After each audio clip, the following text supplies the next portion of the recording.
৩২,০০০ প্রাথমিক শিক্ষক মামলা, বাদ পড়বেন এইসব শিক্ষক শিক্ষিকারা।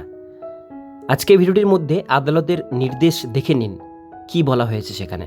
ভিডিওটির সঙ্গে থাকুন, ভালো লাগলে লাইক করুন, আর এরকমই নতুন নতুন আপডেটগুলো পেতে গেলে চ্যানেলটিকে সাবস্ক্রাইব করে পাশের বেল আইকনটিকে অবশ্যই বাজিয়ে রাখুন।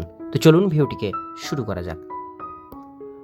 সম্প্রতি পশ্চিমবঙ্গের কলকাতা হাইকোর্টে বিচারাধীন ৩২,০০০ প্রাইমারি টিচার মামলা তথা প্রাইমারি টেট ২০১৪ নিয়ে বেশ কিছু গুরুত্বপূর্ণ তথ্য প্রকাশ্যে এসেছে। বর্তমানে এই ৩২,০০০ চাকরি বাতিল মামলাটি কলকাতা হাইকোর্টের মাননীয় বিচারপতি তপব্রত চক্রবর্তী এবং মাননীয় বিচারপতির ঋতব্রত কুমার মিত্রের ডিভিশন বেঞ্চের অধীনে রয়েছে।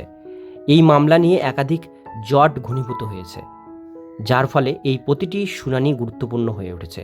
তবে এবারের ৩২,০০০ অপ্রশিক্ষিত শিক্ষক নিয়োগ বাতিল শুনানিতে এমন কিছু তথ্য জানা গিয়েছে যা প্রাথমিক শিক্ষকদের চাকরি জীবনের মোড় ঘুরিয়ে দিতে পারে। এই ৩২,০০০ প্রাথমিক শিক্ষকের চাকরি বাতিল মামলায় এমন কিছু নির্দিষ্ট প্রার্থী অন্তর্ভুক্ত রয়েছেন যারা নিজেদের প্রশিক্ষিত প্রার্থী হিসাবে নির্বাচন করার জন্য আবেদন জানিয়েছিলেন। এই প্রার্থীরা ডিএলএড 2014-16 ব্যাচের চাকরি প্রার্থী, যাদের ফলাফল 2017 সালের নিয়োগ প্রক্রিয়া শুরু হওয়ার সময় প্রকাশিত করা হয়নি। এর ফলে বোর্ডের তরফে তাদের অপ্রশিক্ষিত হিসেবে গণ্য করা হয়েছিল। এ বিষয়ে মূল সমস্যা হলো এই ঘটনার পরবর্তী সময়ে এই সমস্ত চাকরি প্রার্থীদের ফলাফল প্রকাশিত হয়েছে, তাই তাদের দাবি অনুসারে তাদেরকে অপ্রশিক্ষিত প্রার্থী হিসেবে গণ্য করা উচিত। ৩২,০০০ চাকরি বাতিল মামলার গুরুত্বপূর্ণ তথ্য। এই মামলা চলাকালীন আবেদনকারীরা একাধিক যুক্তি দিয়ে তাদের প্রশিক্ষিত প্রার্থী হিসেবে গণ্য করার সপক্ষে যুক্তি তৈরি করেছেন। তারা জানিয়েছেন 2017 সালের নিয়োগ প্রক্রিয়ার সময় তাদের চূড়ান্ত ফলাফল দেওয়া হয়নি। বোর্ড তাদের অপ্রশিক্ষিত হিসেবে বিবেচনা করায় তারা প্রত্যেকেই ৩২,০০০ চাকরি বাতিল তালিকার অন্তর্ভুক্ত হয়েছেন। এক্ষেত্রে যেহেতু তারা পরে ফলাফল পেয়েছেন, তাই তাদের প্রথম থেকেই প্রশিক্ষিত প্রার্থী হিসেবে গণ্য করার দাবি নিয়ে আদালতের কাছে বিচার চেয়েছেন চাকরি প্রার্থীরা। ৩২,০০০ প্রাইমারি টিচার মামলায় বিচারপতির মন্তব্য। এই মামলা চলাকালীন মাননীয় বিচারপতি তপব্রত চক্রবর্তী গত 22শে জুলাই 2025 তারিখে একটি গুরুত্বপূর্ণ মন্তব্য করেন। তার বক্তব্য অনুসারে যদি ৩২,০০০ অপ্রশিক্ষিত শিক্ষকের নিয়োগ বাতিল করা হয় তাহলে আবেদনকারীরা যথেষ্ট প্রভাবিত হবেন। এক্ষেত্রে তিনি অনুমান করা পরিস্থিতি বোঝানোর জন্য সাপোজ শব্দটি ব্যবহার করেছেন।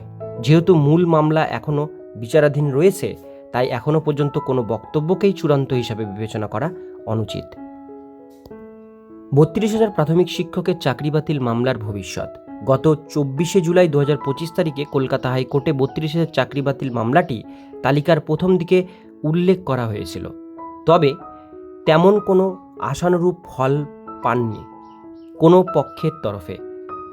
এর আগের একাধিক শুনানির মাধ্যমে এই বিষয়টি স্পষ্ট হয়েছে যে সমস্ত প্রশিক্ষিত প্রার্থীদের ৩২,০০০ চাকরি বাতিল মামলায় অন্তর্ভুক্ত করা হয়েছে, তারা যদি পরবর্তী সময়ে নিজেদের প্রশিক্ষিত প্রার্থী হিসাবে প্রমাণ করতে পারেন, তাহলে স্বাভাবিকভাবেই প্রাথমিক শিক্ষক নিয়োগের ৩২,০০০ চাকরি বাতিলের তালিকা থেকে তাদের বাদ দেওয়া হবে। এর ফলে মোট বাতিল চাকরির সংখ্যাও বেশ কিছুটা কমে যাবে। ইতিমধ্যে একাধিক শুনানির মাধ্যমে প্রাইমারি টেট 2014 মামলাটি সম্পর্কে একাধিক জট খুলতে শুরু করেছে। বিভিন্ন মামলার সওয়াল জবাবের প্রসঙ্গগুলি খুঁটিয়ে বিচার করে অনেক বিশেষজ্ঞ জানাচ্ছেন আদালত অপ্রশিক্ষিত হিসেবে বিবেচিত এই আবেদনকারীদের সপক্ষেই রায় দিতে পারেন। যেহেতু এনসিটিই এর নিয়ম মোতাবেক 31শে মার্চের আগেই সকলেই শিক্ষক প্রশিক্ষণ সম্পন্ন করেছেন, এর ফলে চাকরি বাতিল মামলার সংখ্যাও বেশ কিছুটা কমে যাবে। বর্তমান হাজার পশ্চিমবঙ্গ রাজ্যের বিপুল সংখ্যক শিক্ষকের ভবিষ্যৎ নির্ভর করছে কলকাতা উচ্চ আদালতের বিচারের উপর। তাই সকলেই পরবর্তী শুনানির জন্য অপেক্ষা করে রয়েছেন। নিয়মিত আপডেট পেতে আমাদের চ্যানেলটিকে সাবস্ক্রাইব করে পাশের বেল আইকনটিকে বাজিয়ে রাখুন।